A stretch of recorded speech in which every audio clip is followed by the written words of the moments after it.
तो दोस्तों ये हमारा बहुत ही एडवांस लेवल का फिंगर एक्सरसाइज है, पूरे यूट्यूब में कहीं पे भी नहीं मिलेगा, आप लोग ढूंढ लीजिए क्योंकि बहुत सारी चीज़ें ना यार बहुत जगह पे नहीं मिलती है, ठीक है। और डालता भी है कोई तो हमारे जैसे इंसान ही डालता है, ठीक है। तो ये एक्सरसाइज फिलहाल कहीं नहीं मिलने वाला और इसका पावर के बारे में बता दूं। देखो कुछ भी आप करते हैं ना तो उसके बारे में आप लोग को जानना जरूरी है। सबसे पहला चीज़ कि ये जो फिंगर एक्सरसाइज है ये आपके फिंगर के स्ट्रेंथ को बहुत ज़्यादा बढ़ा देगा। दूसरी बात, आपके फिंगर में मोशन क्रिएट करेगा, स्मूथ कर देगा आपके फिंगर को। और सबसे इंपॉर्टेंट चीज़, अगर आप बजाते बजाते स्कीट होता है या कॉन्फिडेंस की कमी आती है या फिर ग्रिप नहीं मिल पाता तो ये सारी चीज़ों को आपका ख़त्म कर देगा, ठीक है। तो वन ऑफ द बेस्ट और ज़बरदस्त फिंगर एक्सरसाइज दोस्तों, इसको अगर टेम्पो में प्रॉपर तरीके से आप लोग करते हैं तो 100% आप लोग को आगे बढ़ने से कोई नहीं रोक सकता। आपके फिंगर में बहुत ज़्यादा पावर आने वाला है।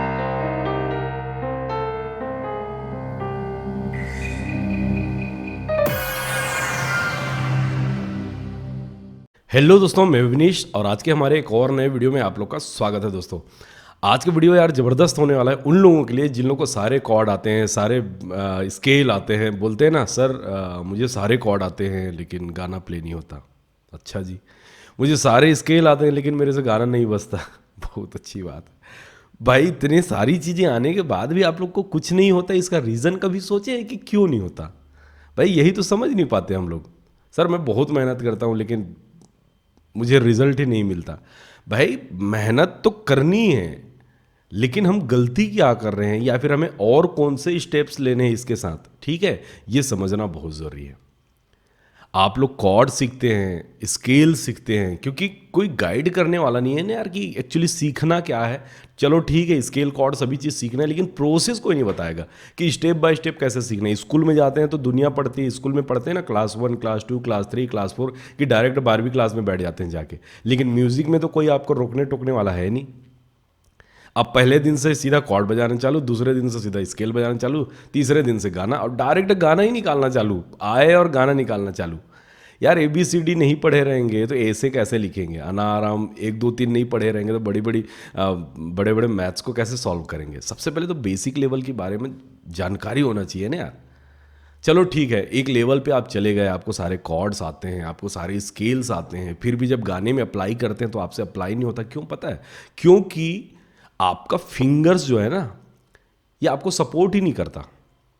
और कहाँ से सपोर्ट करेगा भाई? बाय द वे मुझे फाइट करना है, ठीक है, मुझे फाइट करना है और मेरे बॉडी में पावर ही नहीं है और मैं चला गया फाइट करने।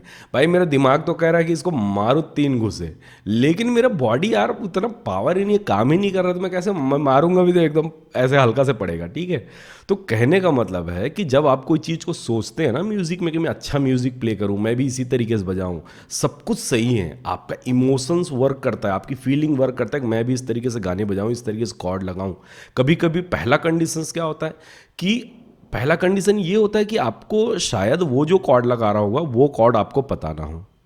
मतलब कॉर्ड्स तो पता रहेगा लेकिन उसके पैटर्न का पता ना हो। दूसरा कंडीशन ये होता है कि भाई पैटर्न्स का भी पता है, कॉर्ड्स का भी पता है, हू बहू स्केल का भी पता है, सब कुछ पता है। लेकिन सब कुछ पता होने से कुछ नहीं होता मेरा भाई।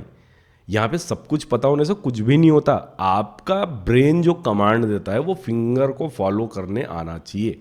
अब फिंगर कब फॉलो करेगा? जब फिंगर में पावर होगा, फिंगर में स्ट्रेंथ होगा, फिंगर में ग्रिप पावर होगा, फिंगर में स्पीड कंट्रोलिंग पावर होगा। ये सारी चीज़ें जब होगी तभी जा कर के आपका फिंगर काम करेगा।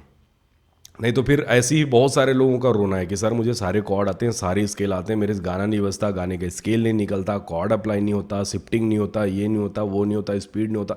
बहुत सारे प्रॉब्लम्स हैं। सारे प्रॉब्लम का एक ही सोल्यूशन है भाई, फिंगर एक्सरसाइज। जिस तरीके से एक जिम में बॉडी का एक्सरसाइज किया जाता है ना, वैसे फिंगर का भी एक्सरसाइज होता है। फिंगर का एक्सरसाइज करेंगे तभी जा करके आपके फिंगर में पावर आएगा और जो ब्रेन आपका कमांड देगा तो फिंगर आपको वो फॉलो करेगा, फिंगर आपका, ठीक है। तो चलिए आज एक मैं ज़बरदस्त धमाकेदार धांसू फिंगर एक्सरसाइज बता रहा हूँ। ये बहुत बड़ा कॉन्सेप्ट है एक्चुअली। अगर इसको लिख लेंगे आप लोग तभी समझ में आने वाला, नहीं तो नहीं समझ में आने वाला। अगर वाकई कुछ करना है, सारे मेजर कॉर्ड माइनर कॉर्ड सब कुछ आने के बावजूद भी फिंगर में पावर नहीं आ रहा है, सपोर्ट नहीं मिल रहा है, तो ये वीडियो सिर्फ और सिर्फ आपके लिए है भाई, ठीक है। चलिए वीडियो को स्टार्ट करते हैं।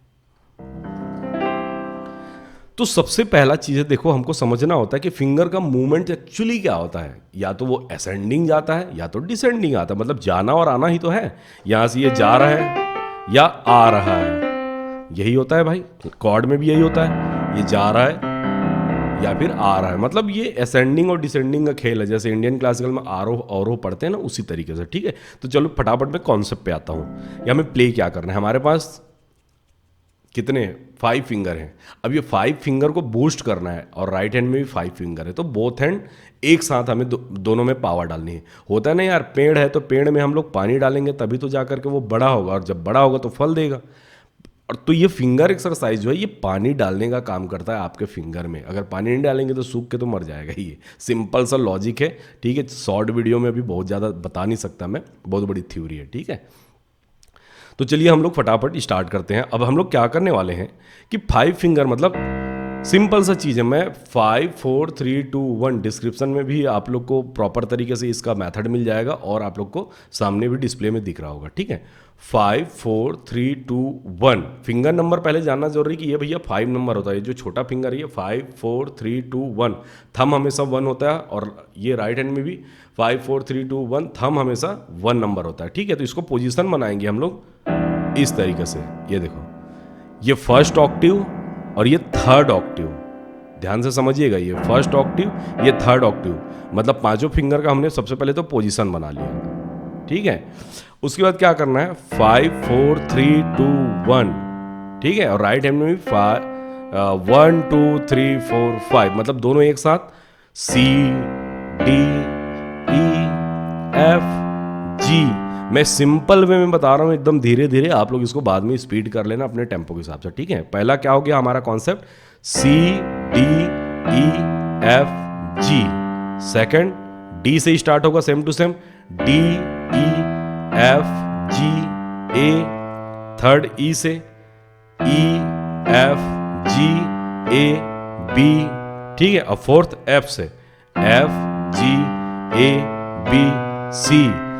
यहां पे खत्म नहीं हुआ, ये फर्स्ट हुआ। देन डी से स्टार्ट होगा। देखो हमने 4 स्टेप लिया कि C D E F, मतलब हमने क्या करा 4 स्टेप हम आगे गए, मतलब 4 स्टेप असेंडिंग। देन डी से सेम 4 स्टेप असेंडिंग जाएंगे।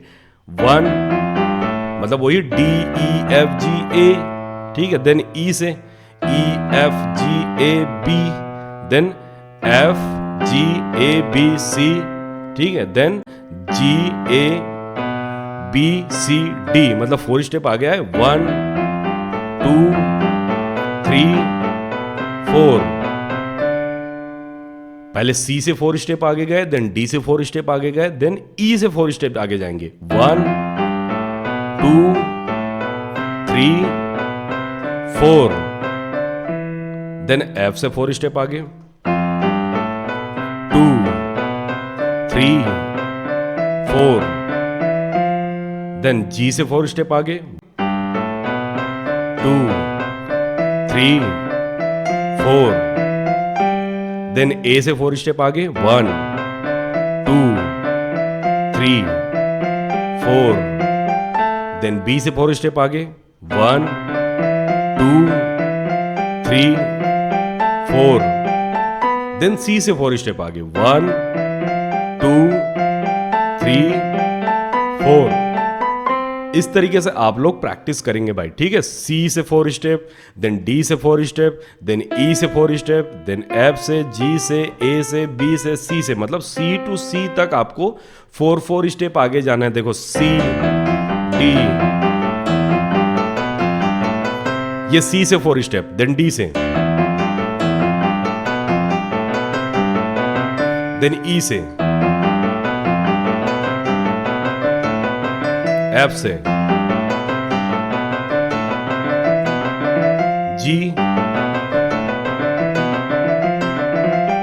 A, then B, then C। यहां तक क्लियर हो गया भाई? ये हुआ ओनली असेंडिंग। ठीक है, क्या हुआ? असेंडिंग। फिर से कॉन्सेप्ट बता देता हूं कि भाई C से बजाएंगे तो 4 स्टेप आगे, D से बजाएंगे 4 स्टेप आगे, E से ऐसी 4 स्टेप आगे आते आते आते C लास्ट वाला सेकंड C से बजाए तो क्या हुआ? अब ये वाला C देखो, लेफ्ट हैंड हमारा थर्ड ऑक्टिव के सी में है और राइट हैंड हमारा कौन सा ऑक्टिव में है, फिफ्थ, सीधा फिफ्थ ऑक्टिव के सी में पहुंच गया है। ठीक है, अब यहीं से सेम टू सेम डिसेंडिंग 1, ठीक है, 2, 3, 4, सही है। सी से हमने डिसेंडिंग किया, फोर्थ स्टेप। उसके बाद बी से करेंगे 1, 2, 3, 4, ठीक है। देन उसके बाद ए से करेंगे 1, 2, 3, 4। देन जी से करेंगे 1, 2, 3, 4। देन एफ से 1, 2, 3, 4। देन ई से करेंगे 1, 2, 3, 4। देन डी से करेंगे 1, 2, 3, 4। देन सी से करेंगे 1, 2, 3, 4। ठीक है भाई। तो दोस्तों ये हमारा बहुत ही एडवांस लेवल का फिंगर एक्सरसाइज है, पूरे यूट्यूब में कहीं पे भी नहीं मिलेगा, आप लोग ढूंढ लीजिए, क्योंकि बहुत सारी चीज़ें ना यार बहुत जगह पे नहीं मिलती है। ठीक है, और डालता भी है कोई तो हमारे जैसे इंसान ही डालता है। ठीक है, तो ये एक्सरसाइज फिलहाल कहीं नहीं मिलने वाला। और इसका पावर के बारे में बता दूं, देखो कुछ भी आप करते हैं ना तो उसके बारे में आप लोग को जानना जरूरी है। सबसे पहला चीज़ कि ये जो फिंगर एक्सरसाइज है ये आपके फिंगर के स्ट्रेंथ को बहुत ज़्यादा बढ़ा देगा। दूसरी बात, आपके फिंगर में मोशन क्रिएट करेगा, स्मूथ कर देगा आपके फिंगर को। और सबसे इंपॉर्टेंट चीज़, अगर आप बजाते बजाते स्कीट होता है या कॉन्फिडेंस की कमी आती है या फिर ग्रिप नहीं मिल पाता, तो ये सारी चीज़ों को आपका ख़त्म कर देगा। ठीक है, तो वन ऑफ द बेस्ट और ज़बरदस्त फिंगर एक्सरसाइज दोस्तों, इसको अगर टेम्पो में प्रॉपर तरीके से आप लोग करते हैं तो 100% आप लोग को आगे बढ़ने से कोई नहीं रोक सकता। आपके फिंगर में बहुत ज़्यादा पावर आने वाला है। ये ऑल इन वन है, एक ही काफ़ी है यार, आप करके देखिए। ठीक है, लेकिन करने का तरीका भी बता देता हूँ कि जब ये फिंगर एक्सरसाइज करोगे तो पहले तो स्टार्टिंग में नॉर्मल तरीके से करिए। बीपीएम मेट्रोनम मत लगाइए, मोबाइल में मेट्रोनम आता है, ठीक है, आपके कीबोर्ड में भी होगा। तो आज जैसे 100 बीपीएम में अगर इसको कर रहे हैं तो अपने आप को टारगेट दीजिए कि कल मैं परफेक्ट तरीके से बिना रुके, बिना अटके, बिना फंसे मैं इसको 110 बीपीएम में करूंगा। देन अगले दिन 120 बीपीएम में, ऐसे करके आप कम से कम 130-40 बीपीएम तक इसको प्रैक्टिस कीजिए। मात्र 10 मिनट प्रैक्टिस कीजिए। 100% मैं बताता हूँ, एक सप्ताह प्रैक्टिस करके देखिए, आपके हाथ में ना हाथ से आग निकलने लगेंगे भाई। ठीक है, मतलब पूरा बूस्ट हो जाएगा, हाथ पावर आना चालू हो जाएगा। ठीक है, एक ही दिन करके देखिए यार, समझ में आ जाएगा कि देखने में जितना इजी लग रहा होगा ना, इतना इजी एक्चुअली इजी है, बट वो थोड़ा सा फिंगर को रीड करने में, जैसे कि आप किसी नए रास्ते में जाते हैं तो थोड़ा सा डर रहता है ना कि भाई पहली बार आप बाइक चलाते हुए किसी रास्ते में जा रहे हैं तो थोड़ा कॉन्फिडेंस लेवल की कमी रहेगी, लेकिन बार बार उस रास्ते में आते जाते हैं तो कॉन्फिडेंस बढ़ जाता है। सेम टू सेम फिंगर के साथ होता है। ये बेचारा अभी पहली बार उसमें रन करेगा तो इसको थोड़ा सा कॉन्फिडेंस लेवल की कमी रहेगी। देन उसके बाद ये जब बार बार बजेगा ना, इसका कॉन्फिडेंस ऑफ लेवल बढ़ जाएगा। ठीक है, तो उसके बाद आप लोग का फिंगर बूस्ट हो जाएगा। देन स्केल आते हैं, कॉर्ड आते हैं, जो भी आते हैं सब काम करेगा। ठीक है भाई, आज का वीडियो इतना ही दोस्तों। वीडियो अच्छा लगा तो वीडियो को लाइक कीजिए, चैनल को सब्सक्राइब कीजिए और प्रैक्टिस कीजिए। Thank you so much.